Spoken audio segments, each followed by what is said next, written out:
Կամ կրկին հարցես հարգելի գործընկերներ, ուրախ եմ ես հնարավորության համար։ Իհարկե նախորդ ուրեմն արտաքին հարաբերությունների հանձնաժողովի եւ ֆինանսա-բյուջետային հարցերով հանձնաժողովի համատեղ նիստում, որը չգիտեմ րոպեներ այս նիստի մեկնարկից առաջ հնարավորություն ունեցանք հանգամանալի կերպով անդրադառնալ ընդհանուր արտաքին քաղաքականությանը, գերակայություններին, արված աշխատանքին, նախանշվող աշխատանքին, ուղղություններին առնվազն Այստեղ միանգամից առանց մեծ համատեքստի, ուրեմն, եթե թույլ կտակ անդրադառնալ մեր գործունեության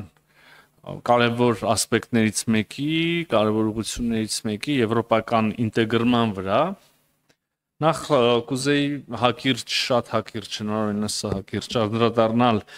ուրեմն Հայաստան-Եվրոպական միություն հարաբերություններում տեղի ունեցած զարգացումներ կամ հանդես գալ գնահատականով ուզում եմ միանգամից եւ աներկբա կերպով ասել, որ Հայաստանի Հանրապետություն Եվրոպական միություն հարաբերությունը երբեք այսքան ընդգրկուն եւ սերտ չեն եղել եւ այս մասին է վկայում եւ Հայաստան-Եվրոպական միություն քաղաքական երկխոսության բովանդակությունը եւ 25 թվականի ընթացքում միայն տեղի ունեցած բարձրաստիճան փոխադարձ այցելությունները, ձեռքբերված պայմանավորվածությունները էական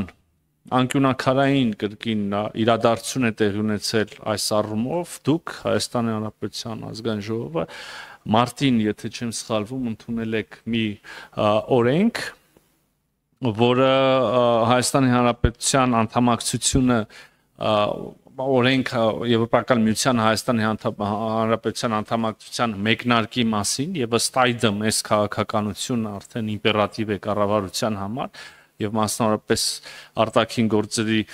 նախարարության համար մենք պետք է ակտիվացնենք ըստ այդմ քննարկվող հաջորդ 2026 թվականին եւ չնայած մինչ այսօր է ջանքեր ենք արդեն գործադրել այդ ուղղությամբ ակտիվացնենք մեր ջանքերը անդամակցության ուղղությամբ եւ մենք իսկապես ձգտում ենք մաս դառնալ ժողովրդավար եւ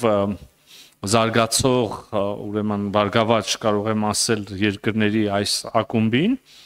Իհարկե մենք մեր այս ջանքերը չենք հակադրում հավասարակշռված եւ հավասարակշռման արտաքին քաղաքականություն ունենալու մեր այս հրճակված մոտեցմանը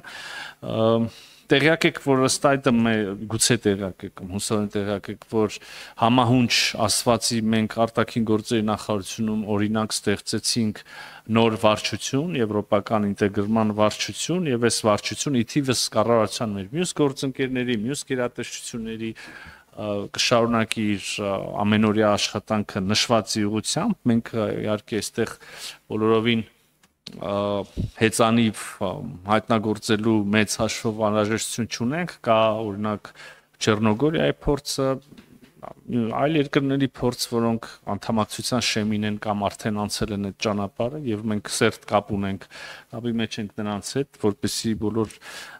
նյուանսները, նրբերագները, քայլերի հաջորդականությունը ավելի լավ պատկերացնենք։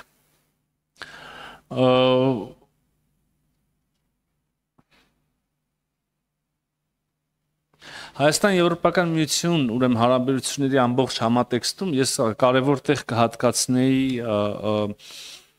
փոխկապակցվածության, տրանսպորտային փոխկապակցվածության հարցին մենք նախորդ նիստի ընթացքում հանգամանալի կերպով հնարավորություն ունեցանք խոսել Հայաստանի եւ Ադրբեջանի միջև տրանսպորտային ենթակառուցվածքների ապաշրջափակմանը,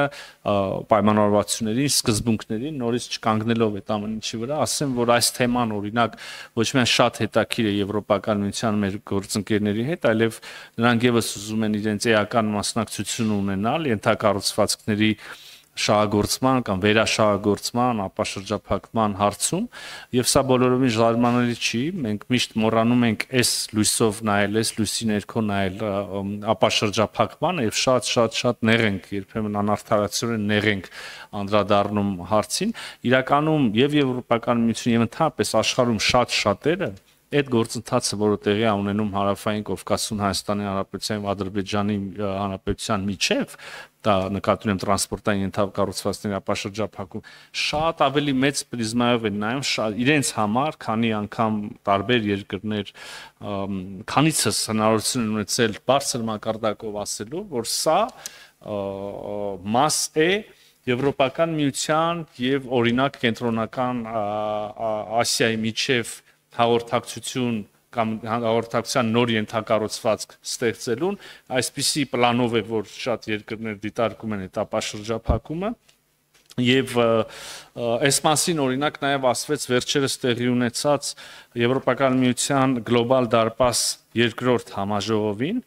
Ես ինքս նախորդ շաբաթ մասնակցեցի փոխկապակցվածության այդտեղ Հայաստանի Հանրապետության վարչապետը հանդես եկավ ելույթով կհիշեք հավանաբար Ես ինքս նաև մասնակցեցի փոխկապակցվածության եւ միջտարածաշրջանային համագործակցության խթանման հարցերով ԵՄ կողմից կազմակերպած նախարարական մի հանդիպման ներառյալ իմիջիալոց եւ սա գալիս է նաև ապացուցելու նախորդիվ ասվածը ներառյալ օրինակ ոչ միայն բնականաբար մեր ամբողջ հարավային Կովկասի ինչպես նաև կենտրոնական Ասիայի գործընկերներին եւ առաջին անգամ անցկացվող այս ձևաչափով առաջին անգամ անցկացվող հանդիպանը հատուկ ընդգծվեց Հարավային Կովկասի կամրջող դեր կատարելու մեծ ներուժի մասին իհարկե չի սահմանափակվում հետաքրքրությունները փոխհատուցող հետաքրքրությունները դրանով Ես հիմա մի քանի առանձին հատվածներ կփորձեմ էլի հնարավորինս հակիրճ թվարկել, հետո կպատասխանեմ ձեր հարցին։ Մեր համար շատ կարևոր է ընդհանուր առմամբ Եվրոպական միության եւ ոչ միայն Եվրոպական միության այդ տարածաշրջանի ուրեմն